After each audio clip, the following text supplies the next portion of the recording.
দেওয়া আছে, এখানে দেওয়া আছে 606 অর্থাৎ 606, রাইট? তো এটাকে আমরা যদি রাউন্ড ফিগার লিখতে চাই তাহলে এখানে দেখো 606 মানে কত, এটা 600 এর কাছাকাছি, তাহলে এটাকে আমরা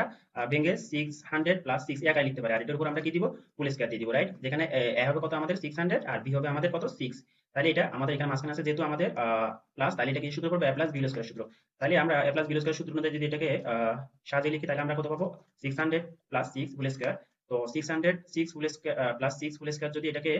a প্লাস বি স্কয়ার সূত্র অনুযায়ী আমরা ভেঙে লিখি তাহলে আমরা কত পাবো, a স্কয়ার, যেখানে a স্কয়ার মানে হচ্ছে কত 600 স্কয়ার প্লাস 2 a হচ্ছে কত 600 আর b হচ্ছে কত আমাদের এখানে 6, 2ab প্লাস b স্কয়ার মানে 6 স্কয়ার, রাইট? তো 6 এর উপর যদি স্কয়ার দিই সেটা হয়ে যাবে কত 36, আর এখানে দুইটা জিরো যেটা আছে এটা হয়ে যাবে চারটা জিরো, যেহেতু এখানে স্কয়ার আছে। যদি এখানে যদি কিউব থাকতো অর্থাৎ 3 থাকতো পাওয়ার, তাহলে এখানে দুইটা জিরো যেত ছয়টা জিরো, আর চারটা জিরো থাকলে সেটা হয়ে যেত কত, স্কয়ার থাকলে আর চারটা জিরো থাকলে সেটা হয়ে যাবে আটটা জিরো। এরপর এখানে দেখো 2 এর সাথে 6 মাল্টিপ্লিকেশন করলে এটা হয়ে যাবে কত, 6 দুগুণ 12, আর 12 এর সাথে 6 মাল্টিপ্লিকেশন করলে এটা হয়ে যাবে কত 72, আর এখানে দুইটা জিরো আছে, এই দুইটা জিরো এখানে বসে যাবে, আর এরপর এখানে আছে কত